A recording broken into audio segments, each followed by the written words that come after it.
guys, today we're going to be unboxing an expansion for Conan the board game by Monolith, and that is the Stygia. Stygia? Whatever it is, we're going to unbox it.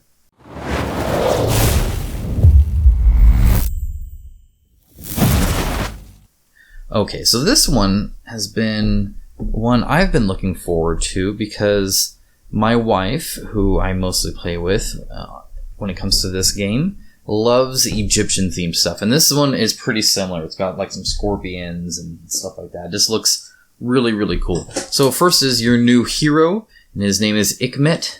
I believe I pronounced that sort of right. He looks kind of interesting. I just like that he looks like Sub-Zero. I think that's pretty cool.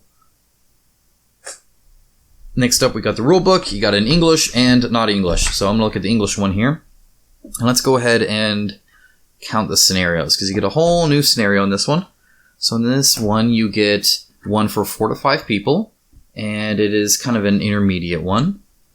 And then after that, you get another one. That's 2, 4 to 5 people, again, an intermediate one. And then this is a long one. Number 3, we're 4 people, and it's kind of an easier one. And then for the 5th one, you get 4 people, and again, a little bit of an easier one. So that is 5 scenarios with this. That's what I kind of like about all of the expansions for Monolith games like this, because they pack a lot of content. I mean, these boxes are huge anyway, but I like that there's a lot of game content here. It's not just new people and a new hero. It's everything else too. Here are the boards. Oh, look, you didn't even need them all. Obviously, they punch out really nice. You've seen that in my other ones. They're amazing, like top tier kind of pop out. Like they're just fantastic. Even these little ones, they just, I mean, there's no issue here at all. Fantastic there. Love it. I know it's probably expensive to do that, but I, as a consumer, really appreciate it. I hate tags on my cardboard tokens, and these don't have any. All right, so these boards are huge, so I'm not going to be able to show you all the whole thing. However, I'll try my best to show you some. So what I've loved about this, and I liked it in all the other ones too, is just the amount of depth they're able to add. The art quality here is fantastic. The finish here is super smooth. It's matte, so it's not like really glossy or anything. It just looks fantastic. It's super thick, but the amount of shadow and lighting they do to add depth make this look like a top of a building, which is great. All right, I'm going to flip this around here. So I'm going to flip it open and show you half of the other one. So if we look at this side, and this one I thought looked really cool just because it's so in-depth. There's so much here. I love all the different passages, and I mean, even like this room here is 1, 2, 3, 4 different zones, right? But then you got this long hallway, so it just looks like a lot of gameplay potential there, which I really like. That's cool.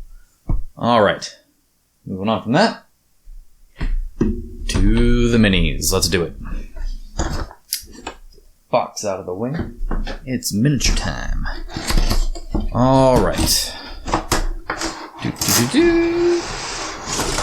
All right. So you know what? Before we get to that, let's open up some of these cards so you can kind of see about how many you get. I'm sure it's just, you know, new items and whatnot that relate to this kind of part of the world, this theme they have going on here, and probably quest stuff as well.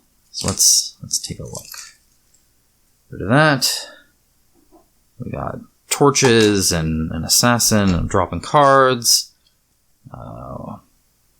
We got more daggers, antidotes, trapped chests, and then some new spells, which look pretty cool. So we got Stone Rain and Psychic Strike and Pass Through Wall. That sounds cool.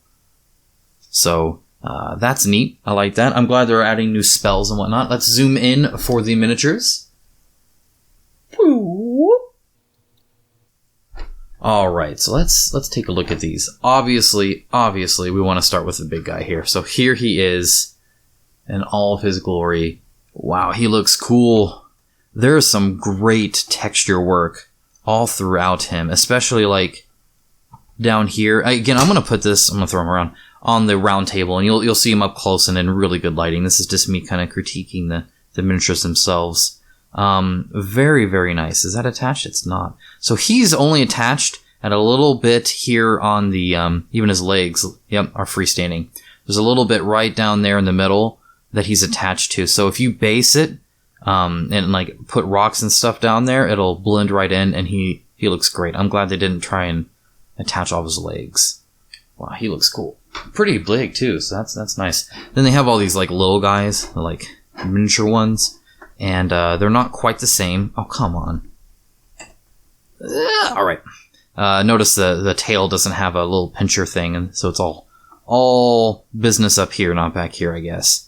But they're based the exact same way, kind of right there in the middle, and then everything else is freestanding, which is pretty darn cool. And you get a ton of those guys. All right, so following that up with, let's go to the hero. So the hero, again, he looks just like his concept art here. Looks pretty darn cool. I think I'm definitely going to have to paint him up to really make him pop, because he has that blue that I think will really stand out, and he'll look really cool. I like that he's holding one of the blades backwards, of course. These guys are awesome. These might be my favorite one here. They got like this cool mask thing, and like this shield that looks kind of like I don't know if it's a scarab beetle per se or not, but it just looks really nice. There is a lot of flash here on this blade. I'm going to have to trim that up for sure. Are they all like that? Let me take a look. Yeah, so there's going to be some flash here you're going to have to deal with. Kind of all along here, but the rest of him looks pretty darn good, and the detail is, I do like the detail here. All right, and then lastly we get, oh, well, not quite lastly. So then we get these guys, and they will also look really cool painted, because they got like these coverings on their face that I think look really neat, and they got a good skin to clothing ratio that'll really pop out. This guy's super detailed. I might paint him last because it looks like he'll take forever. It's not necessarily a bad thing, but he has got tons of texture though. But he's kind of like the Pharaoh guy. He's got the jaw thing coming out, and he's got a pretty dynamic pose for not even having a weapon. So that's cool. Maybe he's a magic user. I don't know. Anyway, that's all the miniatures. So we are going to get into the roundtable portion of it, but that is everything you get in the Stygia expansion, or Stygia expansion, for Conan the board game. Thanks, guys. Hey guys, it's Michael. Real quick, I just wanted to say, as many of you know, I made a kind of a video about kind of the cancer issue we've been having, and my mother-in-law has passed away, so I'm going to have to go to Oklahoma with the family. This will be the third time we've actually been down there, so I've been really crazy busy with that. I apologize. I know I've been posting a lot of unboxing videos. I just haven't had the time to really sit down and paint too much, so that'll pick back up next week. I do apologize for that. Thanks for sticking by. I always appreciate all of your views and comments, and you guys are just an awesome community, and I'm very happy to have you here. So thanks for sticking with me.